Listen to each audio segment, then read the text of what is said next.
Hey, what's up, guys? Long time no see. Welcome to another episode of the SRS Files podcast, special bonus letters segment. So, this will be the letters episode. I'd have to check. I think probably 6, 7, 8, whatever it is. I've been away for a little while. I needed to take a little bit of break from this crazy madness because it's pretty heavy and I get busy and it's hard to get around to it. I have been getting a ton of emails regarding letters that people have written about their statements of being at Sorenson's Ranch and people that they don't really necessarily want to put their face on the podcast or whatever the reason may be. So I'm going to try and put all those out as I can and put out some more episodes. I've been getting a lot of messages about where's the next episode, this and that, and so here I am, and today I'm going to read an anonymous letter by a previous staff member that I got about a month ago, maybe, and we'll start with that, and yeah, let's get into it. Pull up my phone.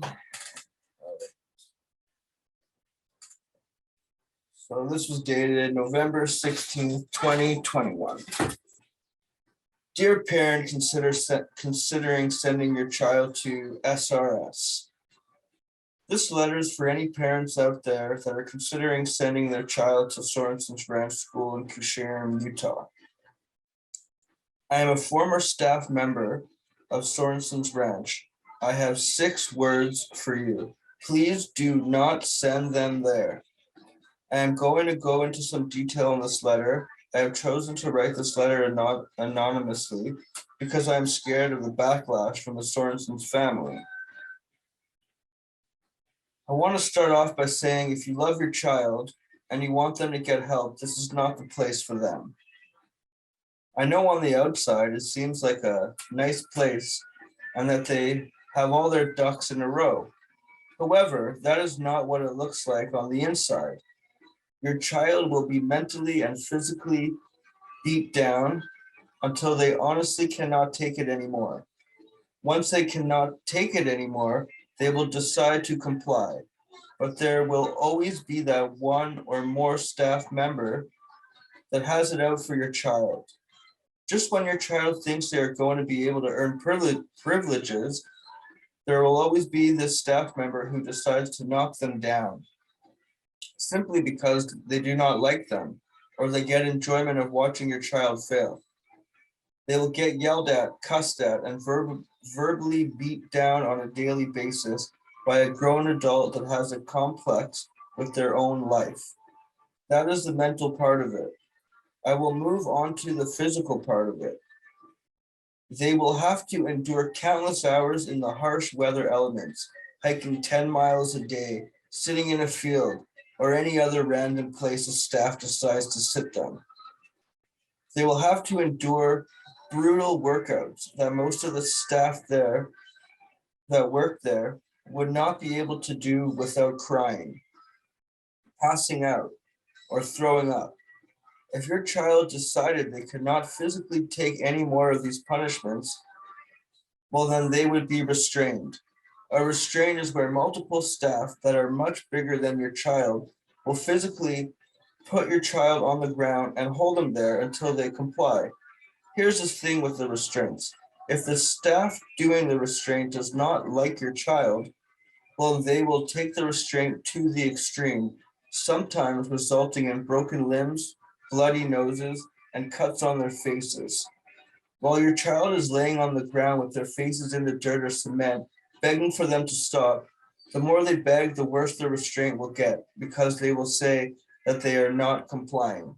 The restraint will last until the staff decides they have gotten whatever they want to get out of it, and then it will end. Until the next time that staff needs to go on an ego boost.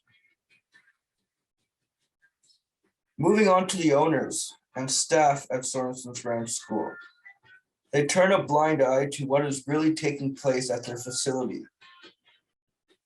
They will they will be too busy spending the money that you are paying for your child to have a good therapy, school, food, and shelter to worry about what is taking place behind closed doors.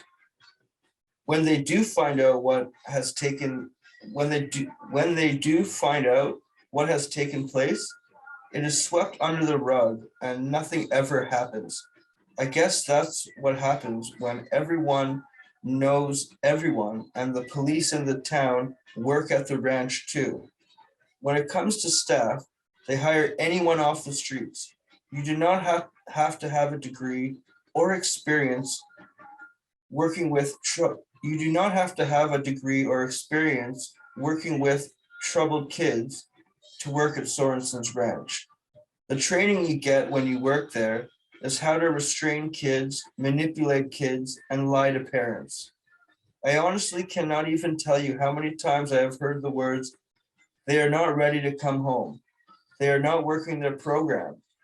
But the kid was doing everything they needed to be doing. Staff members are allowed to manipulate the level system to their benefit.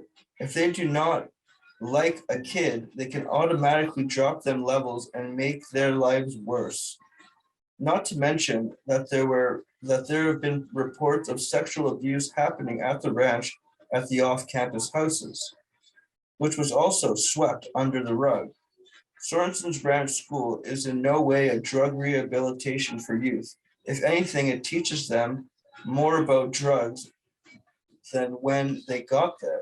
I cannot even tell you how many kids came there, never having tried drugs, learn about them while being there, and then hit rock bottom on drugs after they left. It is also no way a mental health facility for youth. If they cared about mental health, they would hire qualified staff that are trained in mental health to work there. They would realize that mentally and physically beating a kid down is not good for their mental health issues. They would not use prescription drugs to mask mental health disorders. It is also not a behavior placement for youth. Unless you believe that making a child's behavior worse is what is better for them. The bottom line, I hope this letter conveys to everybody that hears it, is Sorenson's Ranch School is not a good place.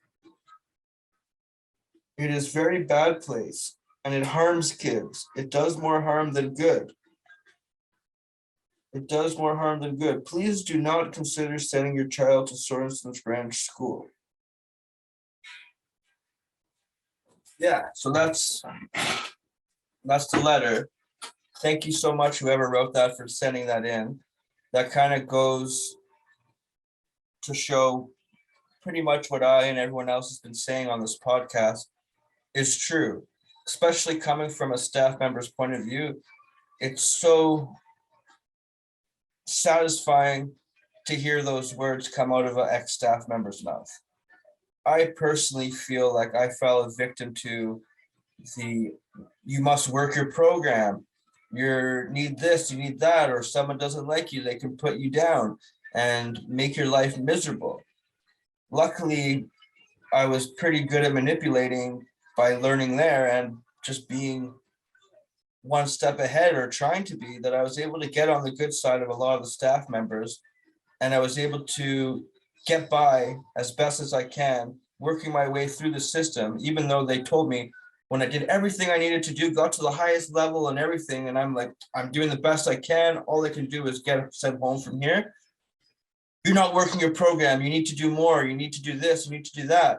I'm like, what else do I do? I went to the highest level. I worked the program. I did everything. So this just goes to show how true and messed up it is. And it's so satisfying to hear that from somebody, because for 20 years, I've been feeling like shit ever since I left there. I left there with my tail between my legs, kind of traumatized, and felt manipulated myself to and brainwashed to just comply and whatever the heck I needed to do. And as soon as I got out, I didn't feel the need to backlash or do anything, because it was all just in my brain ingrained to just be like, go with the flow. And also, I was just so happy to get the hell out of there. I didn't feel like there was a reason to complain. And at that time in my life, I didn't believe it was abuse. I didn't believe I was mistreated.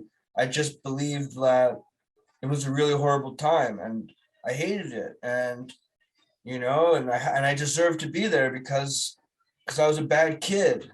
And it's it's not a great place at all.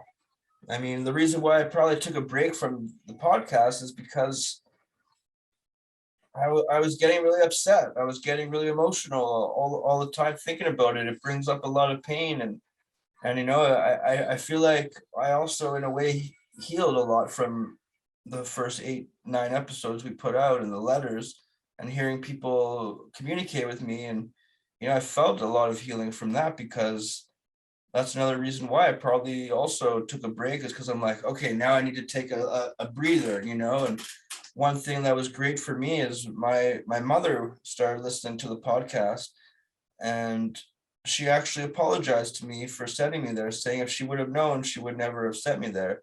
And hearing those words was almost so gratifying, because she's never acknowledged that or knew what was really going on in this crazy place. So but I'm back, and we're gonna put out a whole new run of episodes, and we're gonna continue doing the letters. Lots more content coming out.